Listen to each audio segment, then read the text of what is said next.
नमस्कार। आज की हमारी कहानी का नाम है आत्माराम हड्डी।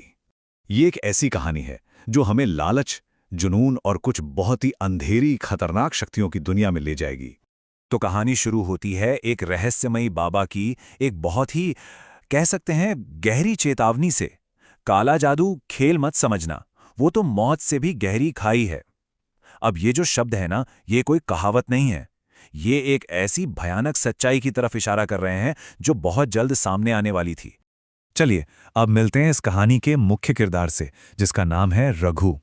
रघु एक ऐसा आदमी था जिसका दिल, आप समझिए, दूसरों की कामयाबी देखकर जलता रहता था।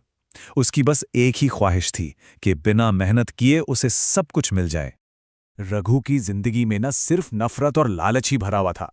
मतलब अपने पड़ोसियों की अच्छी फसल हो गई, किसी ने नया बैल खरीद लिया या किसी के बेटे की शादी हो गई, ये सब देखकर वो बस खून का घूंट पीकर रह जाता था। उसे हमेशा यही लगता कि वो इन सब से कहीं ज्यादा का हकदार है, और बस इसी एक चाहत ने उसे काले जादू के खतरनाक रास्ते पर धकेल दिया। तो होता क्या है, एक दिन गांव में एक बड़ा ही दुबला पतला सा बूढ़ा बाबा आता है और वो बीच रास्ते में खड़ा हो जाता है और एक ऐसी विद्या का ऐलान करता है जिसे सुनकर सब के सब हैरान रह गए। उसने उसे नाम दिया था मृत्युर्विद्या, यानी मौत की कला। अब गांव वालों ने तो उस बाबा को पागल समझा और नजरअंदाज कर दिया कि भाई चलो कोई भी है। लेकिन बाबा के मुंह से निकला वो एक शब्द, अमर। इस एक शब्द ने रघु के लालची दिमाग में एक चिंगारी सी जला दी थी। तो रघु पहुंच गया बाबा के पास।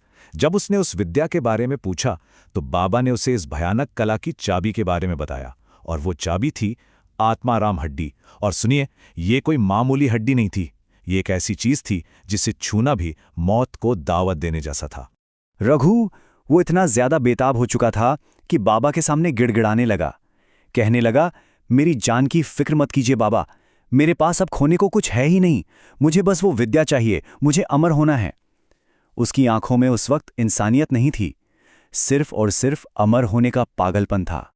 और बस यहीं से शुरू होती है रघु की वो जुनूनी खोज, उस श्रापित हड्डी को हासिल करने की। एक ऐसा सफर जो उसे और भी ज्यादा खतरनाक बनाने वाला था। रघु ने बहुत कोशिशें की। पहली बार गया तो शमशान के चौकीदार ने भगा दिया। दूसरी बार गया तो राख में हाथ डालते हुए रंगे हाथों पकड़ लिया गया। नतीजा, गांव वालों ने उसे खूब पीटा और आखिरकार गांव से ही निकाल दिया। लेकिन सोचिए, इस जबरदस्त अपमान ने उसके अंदर की आग को बुझाया नहीं, बल्कि और भी ज्यादा भड़का दिया। अब सोचिए, वो बेघर था, भूखा था, उसकी हालत बद से बदतर होती जा रही थी। लेकिन इन सब के बावजूद रघु का ध्यान जरा भी नहीं भटका। उसका सिर्फ एक ही लक्ष्य था, वही हड्डी। तो इस बार रघु ने सारी हदें पार करने का फैसला कर लिया। जैसे ही उसे पता चला कि गांव में फिर किसी की मौत हुई है, वो शमशान पहुंचा और वहां के चौकीदार शेर बहादुर पे पीछे से घात लगाकर हमला कर दिया। उसे नीचे गिरा दिया, सिर्फ इसलिए ताकि कोई उसके रास्ते में ना आ सके। और फिर घंटों तक अपनी खून से सनी उंगलियों से वो राख खोदता रहा और आखिरकार उसे वो चीज मिल गई। एक हड्डी जिसका आकार ऐसा था जैसे कोई छोटा सा इंसान घुटनों को छाती से लगाकर बैठा हो। वही अजीब और डरावनी 1.5 फुटिया हड्डी।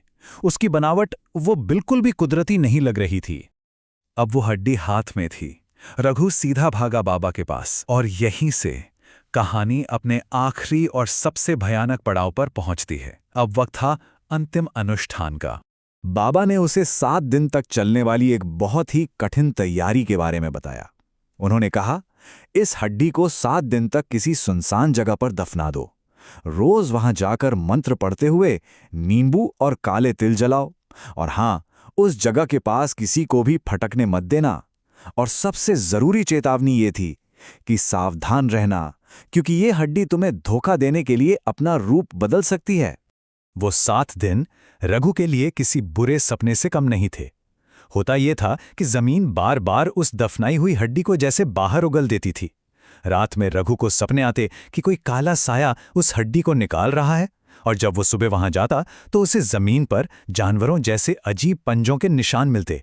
अब तक ये तो साफ हो चुका था कि वो हड्डी कोई मामूली चीज नहीं थी। और फिर वो 13वीं रात आई। शमशान में अंतिम अनुष्ठान शुरू हुआ। बाबा ने काले धागे का एक घेरा बनाया, उसके ठीक बीच में एक दिया जलाया और उस हड्डी को एकदम सेंटर में रख दिया। माहौल में एक अजीब सा, एक भयानक सा तनाव था। अनुष्ठान शुरू होते ही उस हड्डी से धीरे धीरे धुआं उठने लगा और फिर देखते ही देखते उस धुएं के अंदर एक परछाई बनने लगी, एक लंबी, बहुत ही भयानक परछाई जो किसी भी एंगल से इंसानी नहीं लग रही थी। वो परछाई वो धीरे धीरे सीधे रघु की तरफ बढ़ने लगी। रघु पूरी तरह कांप रहा था। यह देखकर बाबा ने उसे आखिरी बार चेताया, मंत्र मत रोकना रघु, वरना ये तुझ पर हावी हो जाएगी। मतलब अगर मंत्र रुका तो उसका अंत पक्का था। लेकिन अब तक रघु के दिल से लालच जा चुका था और उसकी जगह खौफ ने ले ली थी। उसकी जबान लड़खड़ा गई, मंत्र टूट गया और एक भयानक चीख के साथ उस परछाई ने उस पर हमला कर दिया।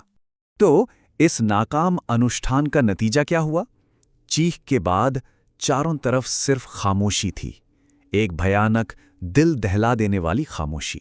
उस सन्नाटे में जब बाबा ने अपनी आंखें खोलीं तो सामने सिर्फ रघु की लाश पड़ी थी। उसका शरीर पूरा काला पड़ चुका था। ऐसा लग रहा था जैसे अंदर से उसकी सारी जिंदगी खींच ली गई हो, और वो भयानक परछाई वो वापस उसी हड्डी में समा चुकी थी। बाबा ये देखकर हैरान थे, क्योंकि आत्मा कभी इस तरह अपने साधक को खत्म नहीं करती।